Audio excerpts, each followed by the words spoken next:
পাড়ি যারা করবেন, আমার হিজবুল্লাহ মহাইমাম বলেছেন হযরত ওমর ফারুক রাদিয়াল্লাহু তাআলা উদাহরণ দিয়ে যে তিনি রাজ্য পরিচালনা করতে একটা পার্টিতে বসা,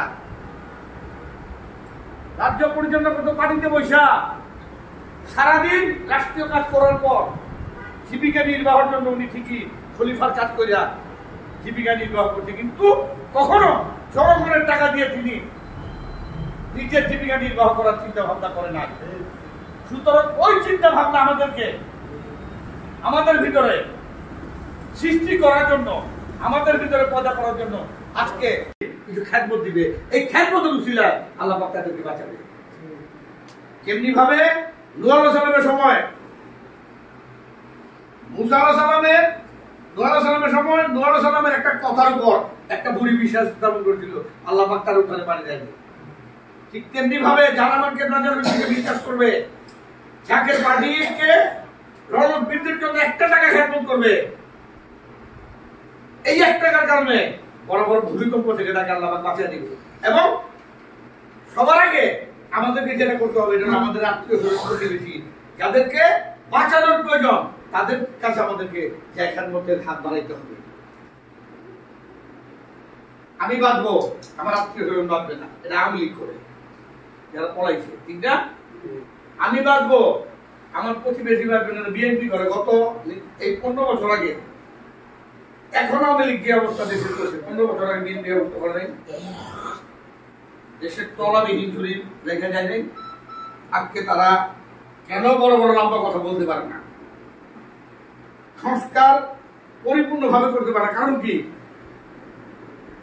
নির্বাচন হয় নাই, এখনো তারা সন্ত্রাসের রাজত্ব কায়েম করতে চাইছে। বিভিন্ন জায়গায় চাঁদাবাজি, বিভিন্ন মাজার ভাঙচুর, বিভিন্ন দোকানপাট দখল, বিভিন্ন বাড়িঘর দখল, ক্ষমতা আসছে তারা কি করবে? আল্লাহ গজবের মুকুর দিয়ে তাদেরকে নিবন্ধিত করা হবে। শুধু অপেক্ষা করে আর জাকের পার্টির চেয়ারম্যানের হুকুমের অপেক্ষা বসে থাকে। ভাই একটা কথা বলে গেছে, জাকের পার্টি পৃথিবীতে 3টা কারণে করা হয়েছিল।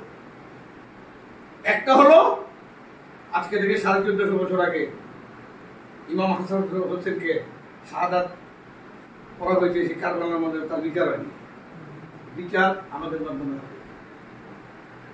ইমানদার যদি আপনি না হন, মোনাফিকের বিচার করতে পারবেন? আপনাকে বিচার করতে হলে ইমানদার হতে হবে। কিরকম ইমানদার? কিছুদিন আগে জাকের পার্টি চেয়ারম্যান মহোদয় বলছেন যে তোমরা ঘরে ঘরে তলোয়ার বানাও।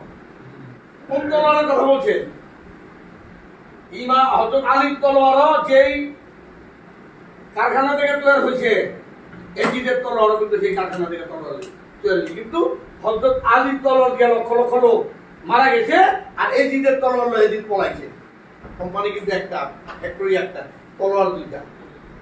তলোয়ারটা চালানোর মতো যোগ্যতা আমার আপনার ভিতরে অর্জন করতে হবে।